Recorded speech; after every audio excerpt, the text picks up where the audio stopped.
बोलो सदगुरुदेव की जय। सुप्रभात के साथ सबको नमस्कार प्रणाम। ओम गुरुर्ब्रह्मा गुरुर्विष्णु गुरुर्देवो महेश्वरम गुरुर्साक्षात् परब्रह्म तस्मै श्री गुरुवे नमः। ओम अखंडमंडलाकारं व्याप्तं येन चराचरं तत्पदं दर्शितं येन तस्मै श्री गुरुवे नमः। ओम ध्यानमूलं गुरुमूर्ति पूजामूलं गुरुपदं मंत्रमूलं गुरुर्वाक्यं मोक्षमूलं गुरुकृपः। ओम अखंडमंडलाकारं व्याप्तं येन चराचरं तत्पदं दर्शितं येन तस्मै श्री गुरुवे नमः। ओम सत्यं बोधं नरफलं प्रत्यक्ष सर्वीक्षरं रत्नमंडित शीर्ष शुभ्रं मुक्तं श्रुताम्र शोभितं मुगतमाला विभूषितं चे हृदय सिंहासने संस्थितं भगत नाम वरदनं प्रश्नवदन श्री सद्गुरुवे नमः। ओम त्वमेव माता च पिता त्वमेव बंधु च सखा त्वमेव विद्या द्रविणं त्वमेव सर्वं देवदेव। ओम सर्वे भवन्तु सुखिनः सर्वे सन्तु निरामयाः सर्वे भद्राणि पश्यन्तु मा कश्चित् दुःखभाग् भवेत्। ओम पूर्णमद पूर्णमिदं पूर्णात् पूर्णमुदच्यते पूर्णस्य पूर्णमादाय पूर्णमेवावशिष्यते। ओम शांति शांति शांति। अनंत कोटि ब्रह्मांड नायक सगुण साकार निर्गुण निराकार घटघटवासी कणकणवासी सबका रक्षक सबका पोषक सबको न्याय देने वाला सर्वगुण संपन्न सर्वशक्तिमान परम पिता परमात्मा के श्री चरण कमलों में कोटि कोटि वंदन प्रणाम करता हुआ इस कली काल में इस धरती पर भक्ति को लेकर के अवतरित होने वाले जगत गुरु रामानंदाचार्य जी महाराज के श्री चरण कमलों में कोटि कोटि वंदन प्रणाम करता हुआ और इस कली काल में इस धरती पर भक्ति को प्रकट करने वाले जन जन तक भक्ति का प्रचार प्रसार देश विदेश में करने वाले सातदीप नौ खंड में प्रचार प्रसार करने वाले विश्व वंदनीय संत सम्राट संत शिरोमणि संत मत के प्रवर्तक निर्गुण भक्ति धारा के प्रथम महान अद्वितीय और भक्ति आंदोलन के सबसे प्रमुख संत शिरोमणि सदगुरु कबीर साहब के श्री चरण कमलों में कोटि कोटि वंदन प्रणाम करता हुआ निर्गुण भक्ति धारा को आगे बढ़ाते हुए अनेकों अनेकों संत महापुरुष हुए, जिनमें राजस्थान के सर्वोपरि परम त्यागी परम तपस्वी परम भजनानुरागी महान तपस्वी सदगुरु भोलाराम जी महाराज के श्री चरण कमलों में कोटि कोटि वंदन प्रणाम करता हुआ उनके अनेकों अनेकों शिष्य परंपरा में 5 प्रमुख शिष्यों में से पूज्य दादा गुरु जी सदगुरु आसूराम जी महाराज के श्री चरण कमलों में हृदय से कोटि कोटि वंदन करता हुआ प्रणाम करता हुआ और उनके प्रमुख शिष्यों में से पूज्य गुरुदेव देवीदास जी महाराज साहब के श्री चरण कमलों में साष्टांग दंडोत प्रणाम करता हुआ सभी गुरुमुखी भाई बहन सत्संगी परिवार ज्ञानी जिज्ञासु मुमुक्षु ईश्वर के प्रति आस्था रखने वाले सभी महानुभाव, साधु संत महंत आचार्यों, सभी महानुभावों को मेरा हृदय से प्रणाम, सुप्रभात का नमस्कार, प्रणाम। बहुत ही शुभ दिन, आपका दिन शुभ रहे, आपके सोच, आपके विचार उत्तम रहे और मन में प्रसन्नता और प्रेम बना रहे, ऐसी कामना मैं ईश्वर से करता हूँ कि आपके जीवन में बहुत ही अच्छायाँ, खुशियाँ, आनंद, वैभव आपके जीवन में आए और आप प्रेम से, भाव से, भक्ति से, श्रद्धा से सबके साथ व्यवहार करें। यही मानवता की सबसे बड़ी खूबियां हैं, यही मानवता की सबसे बड़ी पहचान है कि हम आपस में प्रेम से रहें, भाईचारे से रहें, एक दूसरे की मदद करें और अंदर में जो भाव है वो दया का रखें। इसीलिए हमारे महापुरुषों ने कहा है, सर्वोपरि दीनता। जो दीनता शब्द है ये बहुत ही गहरा शब्द है और जो दीनता को समझ गया, जिन्होंने दीनता पर अध्ययन कर लिया, वो दुनिया का सबसे उच्च पद को प्राप्त करता है, परमात्मा के उस उच्च पद को प्राप्त करता है। इसीलिए हमारे महापुरुषों ने दीनता को सबसे सर्वोपरि पद बताया है।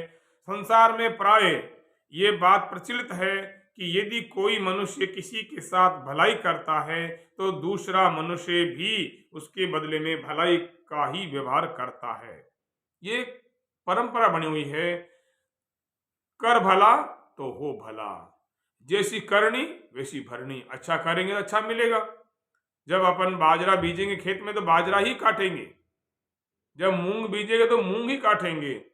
उसका ही यही प्रयत्न होता है कि इस भलाई का बदला मैं कुछ बढ़कर ही दूं, ऐसा मन में भाव रहता है। अगर कोई किसी के साथ बुराई का व्यवहार करे तो वह भी उससे बढ़कर बदला लेने की भावना से शत्रुता रखता है। आज जिस प्रकार से देश में माहौल बना हुआ है, गांव में माहौल बना हुआ है, गलियों में माहौल बना हुआ है, एक दूसरे का बदला लेने की भावना भड़क उठी है। उनका दिमाग को ठीक करने के लिए, उनके अच्छे विचार उनमें लाने के लिए, उनकी परिवार की सुख समृद्धि के लिए, उनके बच्चों में सुख समृद्धि शांति के लिए, उसके माता पिता को प्रेम और अच्छे व्यवहार जीने के लिए सत्संग की आवश्यकता है। अच्छे अच्छे गुरुमुखी भाई बहनों की आवश्यकता है। अच्छी सत्संग सुनने की आवश्यकता है। ईंट का जवाब पत्थर से, संसार में प्रसिद्ध कहावत भी है कि ईंट का जवाब पत्थर से दिया जाता है। और जब ये भावना इस तरह की बदले की अंदर में भड़क जाएगी तो फिर चारों तरफ हाहाकार मचने लग जाएगा, देश में तबाही होनी शुरू हो जाएगी, परिवार में विकृति आ जाएगी, भाईचारे में कटुता आ जाएगी। क्योंकि हमने तो एक मंत्र सीखा है कि ईंट का जवाब पत्थर से देना है।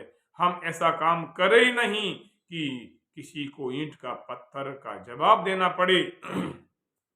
लेकिन हमें इस पर विचार करना होगा।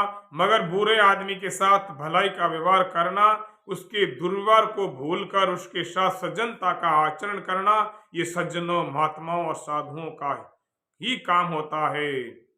बुरे व्यक्ति के साथ में मेरे लिए बुरा करेगा तो मैं उसके लिए बुरा नहीं करूंगा, ये संकल्प हमारे अंदर होना चाहिए, दृढ़ता से होना चाहिए। तभी हम मानवता को बचा पाएंगे। मेरे साथ कोई बुरा करेगा तो उसका मैं सम्मान करूंगा, उसकी इज्जत करूंगा, उसको समझाने का पूरा प्रयास करूंगा और उस समय आने पर उसकी मैं भला ही करूंगा। ऐसा भाव अंदर में होना चाहिए। क्योंकि समय आने पर हम सब लोग चले जाएंगे, संसार छोड़ के, महल मालिया छोड़ करके, धन दौलत छोड़ करके, राजपाट छोड़ करके हम चले जाएंगे। फिर हम एक दूसरे को मारने की भावना अंदर में पैदा ही क्यों करें? मरना तो वैसा ही है, कोई 10 साल बाद मरेगा, कोई 5 साल बाद मरेगा, कोई 50 साल बाद मरेगा, मरना निश्चित है। तो हम मारने का प्रयत्न क्यों करें? हम षड्यंत्र के तहत किसी को फंसाने का काम क्यों करें? क्योंकि वो जैसा कर्म करेगा वैसे वैसे उसको फल मिलता जाएगा और वो अपने आप ही रास्ते लग जाएगा। हमारा काम ये नहीं है हम दूसरों को मारे, हमारा काम ये नहीं, हमारा काम है दूसरों को अच्छा भाव बनाए, उनके अंदर प्यार मोहब्बत का पाठ पढ़ाएं, उनमें ईश्वर के प्रति आस्था का भाव जगाए, दया का भाव जगाए, दीनता का भाव जगाए, ऐसा हमें पाठ पढ़ाना चाहिए। सूरवीरता का पाठ पढ़ाएंगे तो रणभूमि में व्यक्ति सूरवीरता को लेकर के और वो बहुत ही कड़ाके से खड़ा हो सकता है, बहुत जोश के साथ खड़ा हो सकता है। और दया का पाठ पढ़ाएंगे तो बड़ा प्रेम से सेवा करने का भाव होगा। आप देखिए कुंभ के मेले में लाखों करोड़ों लोग पहुंचते हैं और सेवा करने वाले भगत लोग वहां पर आते हैं और तन से, मन से, धन से इतनी सेवा करते हैं। माताएं बहनें वहां पर इतनी सेवाएं करती रहती है कि आप कल्पना भी नहीं कर सकते। घर में भी इतनी सेवा नहीं होती है। जहां अखाड़े में, साधु संतों के आश्रमों में, गुरुद्वारे में जो लोग प्रेम से, भाव से मत्था टेक करके और नमस्कार करके, प्रणाम करके, और जो अंदर में उनका दया का भाव है, जो उनके अंदर में एक बहुत ही उच्च विचार है, उसका परिणाम आपको देखने को मिलेगा। कहीं लड़ाई झगड़ा नहीं, कहीं मारपीट नहीं, कहीं गाली गलौच नहीं, कहीं रामायण का पाठ हो रहा है, कहीं भागवत का पाठ हो रहा है, कहीं गुरुवाणी का पाठ हो रहा है, कहीं अमृत वचन बोला जा रहा है, कहीं आत्मा परमात्मा का पाठ पढ़ाया जा रहा है, कहीं संतों की वाणियों का वाचन किया जा रहा है, गायन किया जा रहा है। चारों तरफ खुशहाली खुशहाली है। इसीलिए हमें भी हमारे क्षेत्र में सुख शांति, सुख समृद्धि के लिए हम सब लोग मिलकर के शांति का पाठ पढ़ाएंगे।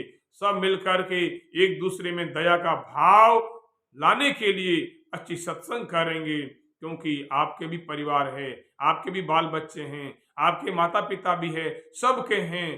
तो सब चाहते हैं कि घर में खुशहाली हो, घर में आनंद हो, घर में वैभव हो, घर में किसी प्रकार का विवाद नहीं हो। सब चाहते हैं कि घर में सुख शांति हो। तो हम सुख शांति का पाठ हम पढ़ाएंगे, आप सुनेंगे। अच्छे महानुभाव, हमारे आदर्श बूढ़े बुजुर्ग, दादियां हमारे को ज्ञान सुनाएगी। उसे हमारे अंदर, हमारे इस शरीर रूपी मंदिर के अंदर में भी वो ज्ञान प्रवेश करेगा और हम शांति से बैठ करके सुख की चैन से सोएंगे। इसीलिए सबसे बड़ी है, सर्वोपरि है दीनता। रामायण में एक जगह आता है, बूंद आघात सही गिर कैसे, खल के वचन संत से जैसे। ये रामायण की चौपाई का है।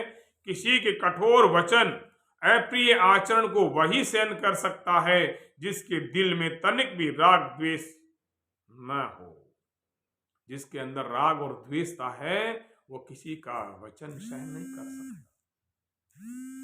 इसीलिए हमें इस अवसर पर सत्संग का लाभ उठाते हुए हमें बहुत ही गहराई से सत्संग का लाभ लेना है, गहराई से हमें इस कार्य को आगे बढ़ाना है।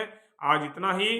कल फिर मैं आपको इसी प्रसंग को लेके आपको और आगे अच्छा सा ज्ञान सुनाऊंगा, अच्छी वाणी का पाठ सुनाऊंगा। आप सब लोगों को धन्यवाद, आपने सुना, इसके लिए बहुत बहुत धन्यवाद। भगवान आपके घर में सुख शांति समृद्धि का भंडार भरा रखे और अंदर में, अपने दिल में, अपने मन में अच्छे उत्तम विचार आते रहें और अच्छी सोच के साथ आगे बढ़ें। आपकी सोच ऊंची हो, आपका भाव अच्छा हो, मन में पवित्रता हो और एक दूसरे के प्रति सेवा की भावना हो। जो अच्छा करेगा उसको अच्छा ही फल मिलेगा। इसी वाणी के साथ मेरी वाणी को देता हूं विराम। कल फिर सवेरे आपसे मुलाकात करेंगे। सत्संग का लाभ आप तक पहुंचाने का प्रयास करूंगा। बहुत बहुत धन्यवाद। नमस्कार, प्रणाम।